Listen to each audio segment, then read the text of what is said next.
Maybe this thing with Nini gets worse before it gets better, but then we'll fix it, right? You've been here before, Ricky. Unrequited love and heartbreak take over East High, so let's break down Season 2, Episode 8 of High School Musical, the musical, the series, and find out just what happened.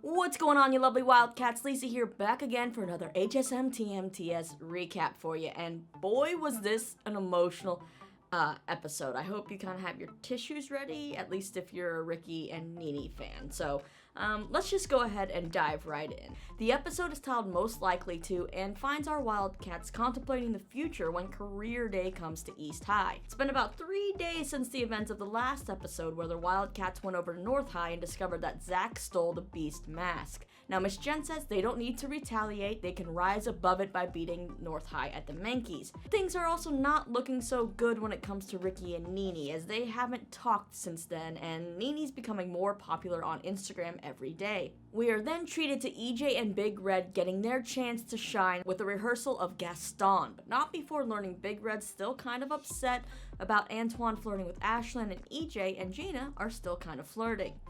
Now, I also have to give a shout out to the dancers on this show because the Gaston number was great. Most of these numbers, if not all of them, are fantastic on this show. And the dancers have been killing it for 2 seasons. And I just also got to give a shout out to Andres, who I used to watch on World of Dance when he did Dance with Charity on there. And he was fantastic. Moving on. After that rousing number, Mr. Mazzara comes in to break up all the fun, to burst the bubble. The Mankeys disciplinary board has shut down East High's rehearsals for a week, but don't worry because North High has also been given the same punishment, even though they totally should have been kicked out because they stole the mask. But I guess in this town, unfortunately, money talks. Everyone's now panicking though because they really need that rehearsal time, but Miss Jen just says to keep their chin up. So without rehearsals for a week, there's only one thing to really focus on, right? Relationship drama. So Courtney ends up talking to Nini about Howie and how she's just so mad and how she doesn't trust him, and then Nini's phone continues to just blow up with notifications from her new Instagram page. When Courtney asks Nini what Ricky thinks about her new brand and all this, she says they actually haven't talked much, and then cue Ricky walking up at the perfect time and Courtney making a hilarious exit. What was that, Carlos? You need me for a costume fitting even though you're not even here, so none of this makes sense. I got you. Duty calls. Things get awkward as Nini says she's been so busy and he asks if it's with her new account. Then a girl happens to walk by and compliments Nini on her new music, but calls her Nina, and things just continue to get more awkward. No offense, Ricky, but it's not actually about you. Why is the channel called Nina? I'm just saying, when you make a point of changing your name on social media, it feels kind of personal. It is personal to me. Nina's my given name. Look, I'm being my own person, and that seems like something you could maybe be happy for me about. Nini then tells Ricky that lots of people are inspired by her music, like even people in the UK, and that he should be happy for her. And then she hands him her phone so that he can look at all the positive comments that she's getting. But before getting her phone back, Ashlyn and Courtney kind of pull her off to the career day fair. Ricky then starts scrolling to see some of these comments, and he then sees one about someone who runs a music showcase and wants to collab, and that's when that icky green monster that's pretty big inside of Ricky comes out again, and he makes yet another dumb mistake by deleting the comment. He then talks to Big Red, and Ricky just says he can't figure out Nini, and he decides that he should come clean about the situation about deleting that comment. So he finds Nini at Salt Lake Slices, and well, pent-up feelings and stuff are unleashed, and they end up arguing so loudly that everybody in the place stares at them, and Ricky just ends up leaving. You wait till the last second to tell me you're even leaving for Yak. And then you went behind my back and asked Miss Jen to give me a part in the show, even though I told you I didn't want one. And then you wrote that Rose song about us instead of just telling me how you're feeling. And when my song got cut, it was like you didn't even care. And then I found out you didn't even come home to be with me. I was trying to do the right thing. So was I. Yeah, the future's not looking good right now for Ricky and Nini, but couples do have big fights. Do you break up after your first big fight? Although I guess this isn't their first big fight. We'll have to see. Nini later asks Ricky to meet her in the treehouse, which holds a lot of history for them. Their names are carved in it. It's where they had their first kiss. It's very special to them, but this time it might hold a different memory as they try to talk calmly about what's been eating at both of them. Ricky asked Nini what her career test said, and well, hers said that she should be her own boss and she's independent-minded, which isn't surprising. Unfortunately for Ricky, I think his said that he had no profitable skills, at least that's what he said. Maybe he's lying about that, who knows? But Nini explains that part of the reason she left Yak was actually for him, but part of it was that it just didn't feel right. And even though that school didn't feel right, she liked who she was at that school because she was taking risks, she got a new name and a fresh start. She says she's never had that at East High because it's just always been Ricky and Nini. And I guess then she was attached to EJ at one point, so it was Ricky and EJ. She's never been, on her own or had her own voice.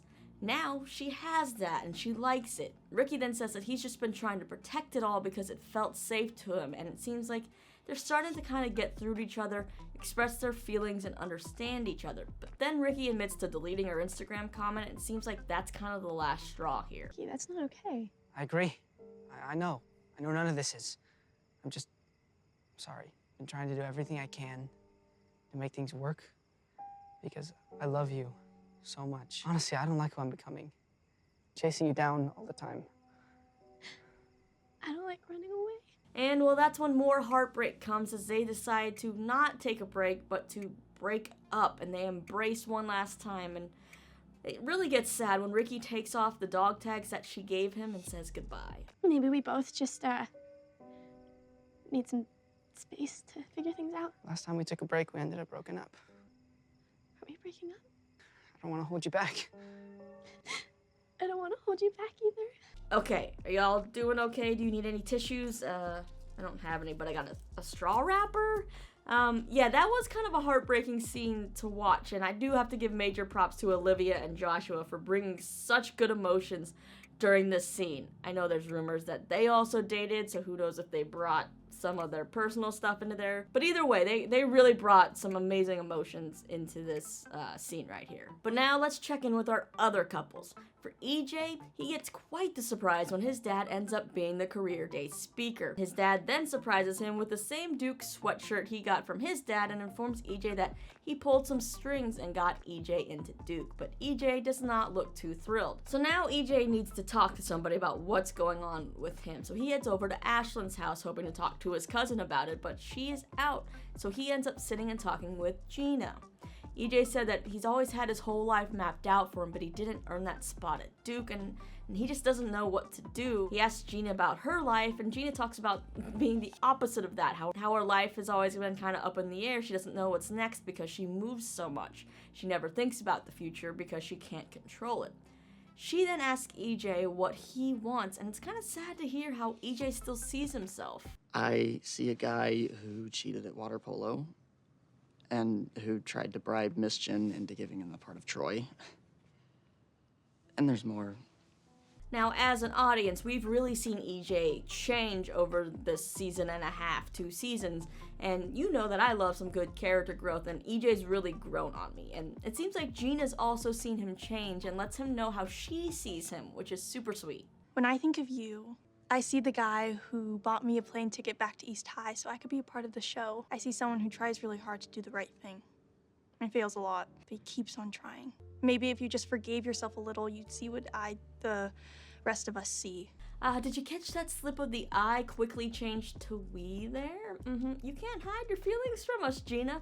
And well, it seems like that's just the talk that EJ needed. As for Ashlyn and Big Red, like I said, things are rocky at the beginning because of Antoine. Then Big Red gets the results of his career tests, which says that he has a future in the service industry, and it seems like he's satisfied with that. But Ashlyn is just kind of like, oh, that must be a mistake. They haven't seen you tap dance. You can always take this test again. She then surprises Big Red later with the vision board that she's made of what she sees for Big Red's future, which includes like a 3 Michelin star restaurant and him being the toast of Paris. And well, Big Red's kind of like, is that what you want for me? Is that my future that you see me? Do you want Paris? Which just feeds in on his insecurities that maybe Ashlyn really likes Antoine. But basically this vision board backfires as Big Red takes off the pic of him with the Salt Lake Slices pizza box and hands it to Ashlyn to let him know how he really feels. This is my dream, Ash. Being with my friends and family and working in the pizza shop. Only other thing that makes me happy is you. But, like, I knew you were gonna be a big star, so maybe it's not enough. Yeah, so I can't have another couple breaking up in this episode, so we just gotta hope that they can work this out, right? Maybe the adults in this episode are doing a little better? Let's find out. So, since Miss Jen can't run rehearsal, she decides to film an audition for a commercial with the help of Mr. Mazzara. Now, she can't seem to get this line right, even though it's literally one line, so she goes to take a break. When she comes back, Mr. Mazzara has set up a nice spread of pastries and her favorite coffee, and she seems to relax, and he's just kind of nonchalantly being like, "What's that line again?" And Miss Jen nails it. And then she says she hopes she can get it right when they're rolling. Well, that sly Mr. Mazzara had this in his plan all along and was actually rolling. And then she says that was the nicest thing anyone's ever done for her and hugs him. And then Mr. Mazzara kind of tries to ask about her boyfriend and learns that she's single. And then compliments are made on both sides. And it seems like maybe Miss Jen is finally starting to pick up on Mr. Mazzara's crush. And maybe the feelings will be returned, but then again, who knows? And lastly, Courtney and Howie. She has been giving him the cold shoulder all episode because he never told her he went to North High and was in the show, and Courtney hasn't given him a chance to explain. Courtney's mom tells her that maybe she should just ask Howie what his intentions were and what happened. And she says that couples make mistakes as she talks about, her relationship with Courtney's dad. So at the end of the episode, Courtney still isn't really letting Howie talk, so Howie decides to take matters into his own hands and decides to sing If I Can't Love Her from Beauty and the Beast to express his feelings. It is beautifully sung. Roman Banks has an amazing voice, and we don't really get to see how she responds to this song, but during this beautiful ballad, we get to see an update on everybody else. Mr. Mazzara is sending Miss Jen her audition tape, and he almost writes in, he does write in, "You're gorgeous," but deletes it to say, "You're great." So he still isn't ready to confess his feelings yet. EJ and Gina, they end up watching TV, but Gina falls asleep on the couch, so EJ sweetly covers her with the Duke sweater and leaves. Then tells his dad he's not going to Duke. As for Ashlyn, she has gone and bought a Salt Lake Slices shirt and shows up to Big Reds to show that she supports him in whatever he wants to do in his future, and they start to watch TV. Then Ricky comes in after the breakup, is heartbroken, and sits and cries with them as they watch TV, and it's kind of sweet to see Big Red support his friend by putting his hand on his knee and just being there for Ricky. As for Nini, she's crying. She's sad about this breakup, but then also seems hopeful as she starts scrolling her Instagram comments again about what's to come. And well, that's the events of this emotional episode of HSMTMTS.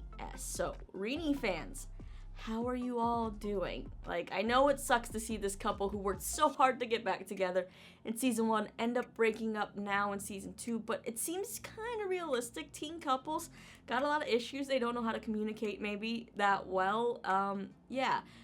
There's some episodes left. We don't know what could happen. They could get back together again, but that kind of seems like it could be too soon. They're teenagers. I think they really just need to kind of figure out who they are individually, I think, to be better together. And they're only juniors. There's still a whole nother year of school that maybe things could work out. You got to be hopeful for it, right? I don't know. It just doesn't magically get fixed overnight. So I think, like EJ, Ricky now needs to focus on himself and find his passion. Obviously, his results of his career test didn't help, but we've seen Ricky have promise with his performing and other talents, so maybe it will be him and EJ competing for an NYU scholarship. Who knows? I do think it'll kind of be nice to get to know Ricky as Ricky, because like Nini said this episode, it's always been Ricky and Nini, and we've only recently got to really know who Nini was as an individual, and I think now we need to see who Ricky is, because all he's really been is this lovesick puppy pining after Nini. So who is he? What is his identity now that Nini has found her identity? I hope that we're going to get to see that, and I think it's going to be fun to watch. As for the other couples, I'm very glad that Big Red and Ashlyn worked things out, because I couldn't handle another breakup in this episode. Portwell fans, I think things are continuing to move along smoothly. They are very cute, EJ and Gina, and I like that they're building this solid friendship first, which is kind of what they did with Ricky and Gina, but of course those feelings weren't reciprocated, so who knows. As for Courtney and Howie, we'll have to wait till next episode to see what her response was to his, heart song, him pouring his feelings out. But I think she really does need to sit and hear him out. I'm rooting for them. Same for Mr. Mazzara and Miss Jen. But now let's look at the promo for the next episode. Hey, how's the spring break of doom? I'm stuck at the airport. The little weasels over at North High are about to drop a shady video about us. Because we're on spring break? We want to beat them at their own game. We need to play by their rules. I've been thinking about what we could do. Okay, write a song, obviously. Have we met? Because you look super familiar. Okay, so spring break, I feel like is always dramatic no matter what show it is. But look, we finally get our Andy Mack reunion with Sophia Wiley and Asher Angel. However, I don't know if I'm happy to see him because it seems like his character is flirting with Gina and maybe could come between EJ and Gina. So I don't know if I'm okay with that. But I'm curious to see how he plays into this show. So I guess we're gonna have to wait and see. But now I want to hear what you thought of this episode of High School Musical, the musical, the series. How are you Nini fans doing? What did you think about Ricky and Nini's breakup? Do you think they should be broken up? Do you think they should get back together? What are you thinking there? Also, should Courtney give Howie another chance? How do you think further down the line we have East High beating North High, hopefully at the Mankeys? Will they actually, take that chance of singing something new? I don't know. Let me know all your thoughts and theories down below. And as always, after that, be sure to hit that subscribe button if you haven't, because I'm always here rambling. There's some new shows starting up, so I might be talking about some of them. You can also check out more of my videos right over here. But yeah, as always, thanks for listening to me ramble. This one I know is a little all over the place. I don't know where I'm at right now, but I made it through, guys. And thank you for watching. I'll see you next time.